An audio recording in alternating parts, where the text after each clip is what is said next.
Okay, we're going to tie a fly called the Parasol March Brown. This is a pattern taken from the book Tying Emerges by Jim Schollmeyer and Ted Leeson. And this is a pattern that the two of them developed themselves. They wanted to come up with a suspended nymph pattern that rode a little deeper than the others that they had out there, or ones that floated with a puffball wing case. And this is what they came up with. It's based on an idea that they borrowed from Fran Bedders. Fran Bedders made a puff with deer body hair. We're going to make a puff here using the poly yarn that Schollmeyer and Leeson call for. And all you do is take 4x tippet, wrap it around the poly yarn like you've seen me do here, and then twist this 5 or 6 times to make a clinch knot. And you just, once you've twisted it, you form this little loop down here over the material. You just come and put the tag end of the monofilament through that loop, and that's a traditional clinch knot. And then I took it a step further and did the improved clinch knot by sticking the tip of this monofilament up through the loop that was formed by coming down through the first one. And get this a little bit snug and then wet it a little, and just like you would a knot on a fly in the ring eye of the fly, seat that knot down, get that good and tight, and trim off this tag end, and you've got a little parasol puff here that's going to hold this fly up and suspend it at the proper depth. Now, once you've tied that into the middle of this clump of poly yarn, it's a good idea to comb it out and get rid of any of this knotted up stuff that you can.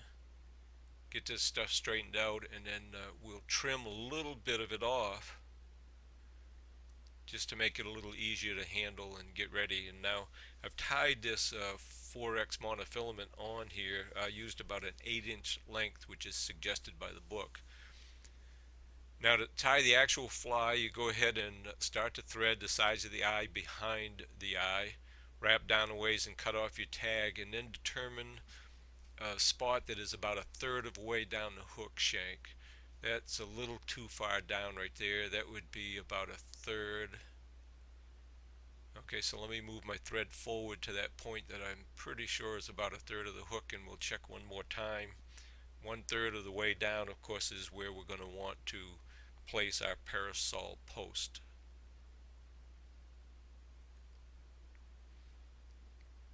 So we grab the post that we've already made and bring that up here. Take this monofilament and trap it against the shank.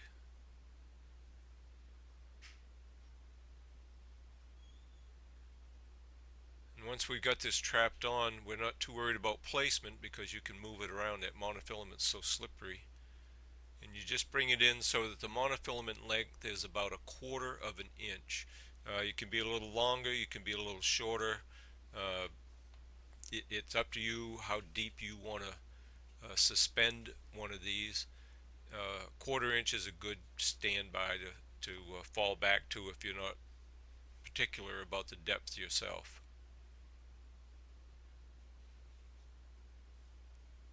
Now, wrap back, I'll just cut that tag off,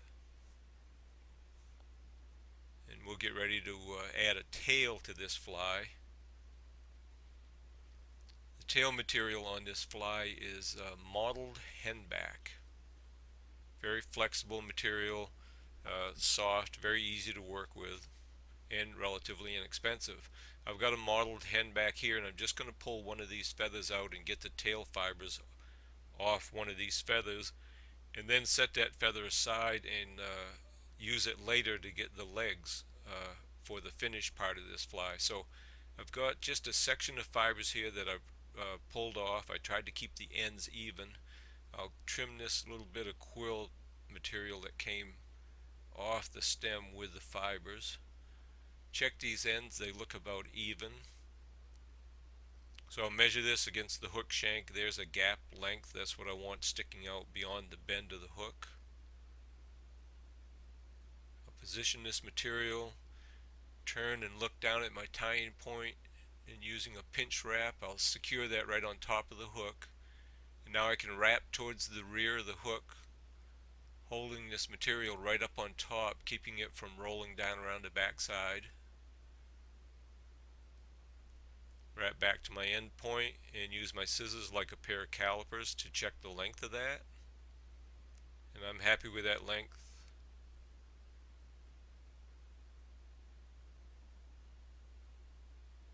So with that, we've got to put the rib material on.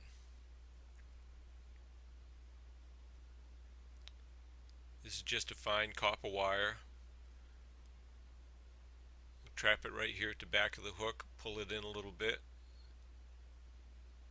and now wrap towards the eye, securing that the whole length of the shank. At the same time, I'll tie down these butt fibers. Should have trimmed those off.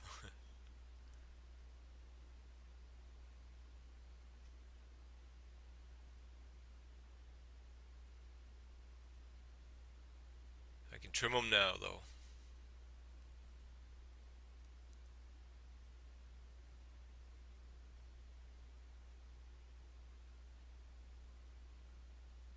Roll that back down, put that wire in the material clip,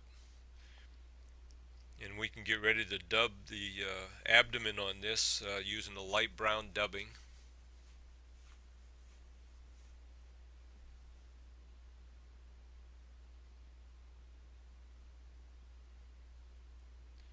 Using an offhand dubbing technique, I'll dub with my left hand and hold that dubbing material in my right hand.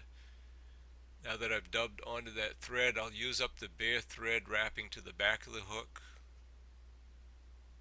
and then start that material going around the hook shank right at the end of the body, and start wrapping forward towards the eye. That's capturing the rest of those tail fibers that were sticking out all over the place. Make sure our parasol's free and not trapped down in any way.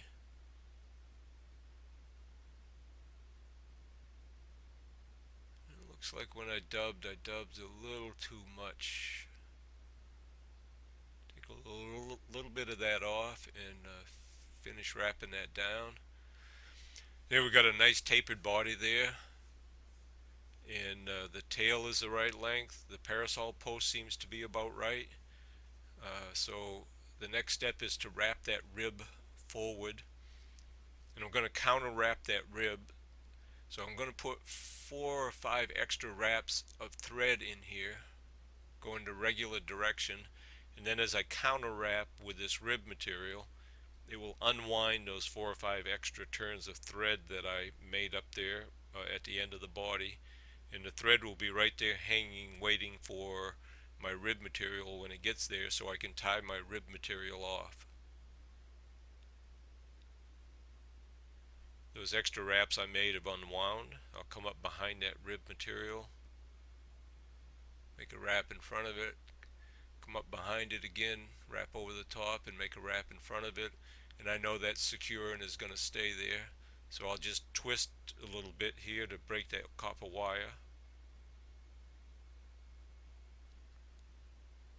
Check that rib, that parasol post, and everything looks good on this. So now I'll bend the parasol post back and wrap up onto it a little bit, really locking it in and standing that post up. And with that post standing up, I'll make 1 or 2 horizontal wraps around the post to stiffen it and keep it centered.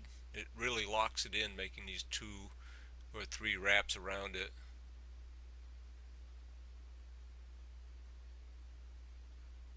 There, and with that done, everything seems to be okay. We'll get some dark brown dubbing and dub the thorax of this fly. Now use the same offhand technique, dubbing with my left hand, holding the dubbing in the right hand with the bobbin. And you can see I've got some bare thread there still to use up, and I'll wrap back towards the post using that bare thread up. make a wrap behind, come around here in front.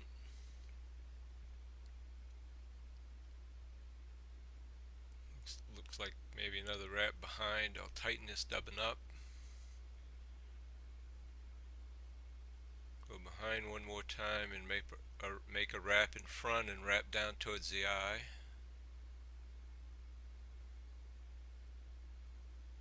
Check and make sure we got enough room here in front to put the legs on,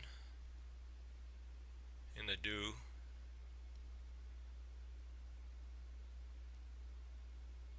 And let's take a look at this and see if it's going to be alright.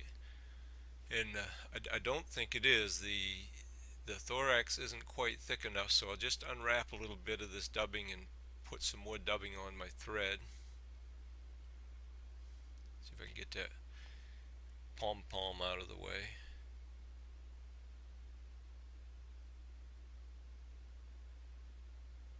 I'll jump right back up to the back here and make a wrap that thickens that up nicely, and then a couple wraps to get us back to the front.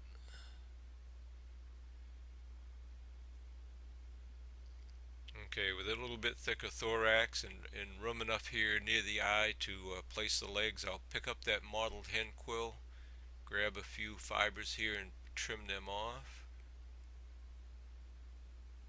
Cut that quill material away.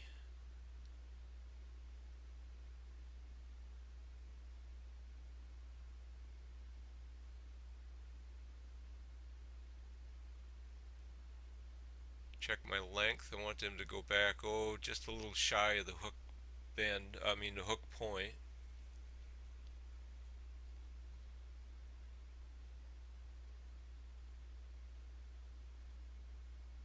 Place this and use a pinch technique to set this down.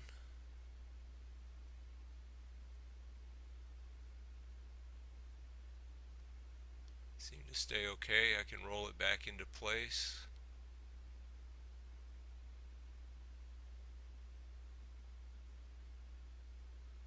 Those look good to me, so I'll see if I can do this on the other side and match them in length.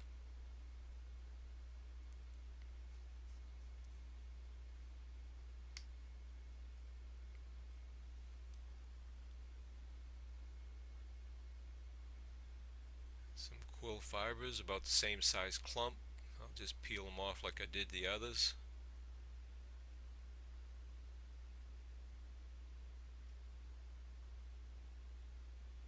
Rotate to a reasonably comfortable position here and do my pinch technique.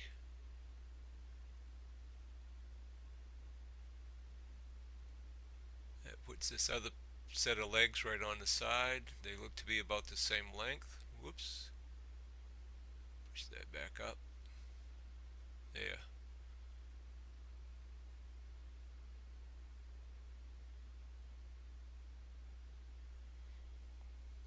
And I'm happy with the size and length of those, so I'll just pinch them to the side.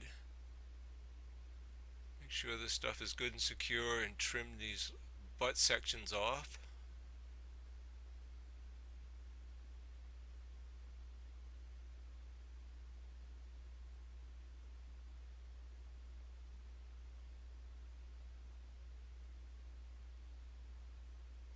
Hold those in place and wrap a small head here and do a whip finish, and we've got another completed fly.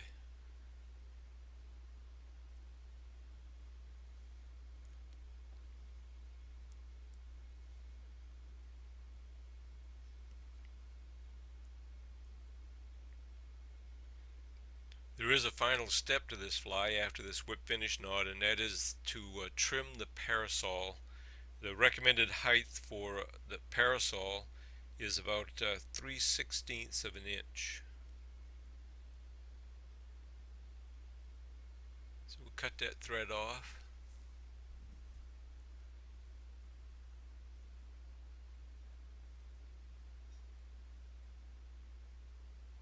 Looks like everything stayed in place.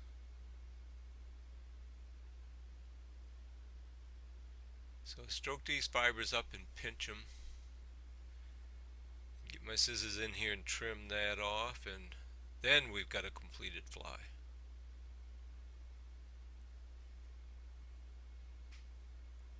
Puff that out a little bit.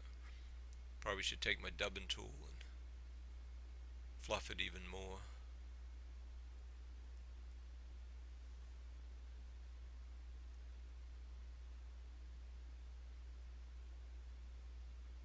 Rough up that thorax dubbing a little bit.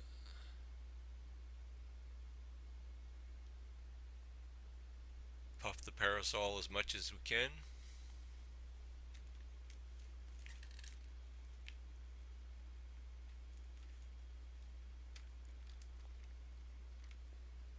And there you have it. There's a pattern called a Parasol March Brown. It's taken from the book Tying Emerges, written by Jim Scholmeyer and Ted Leeson. And you've seen it here, tied using rotary fly tying techniques.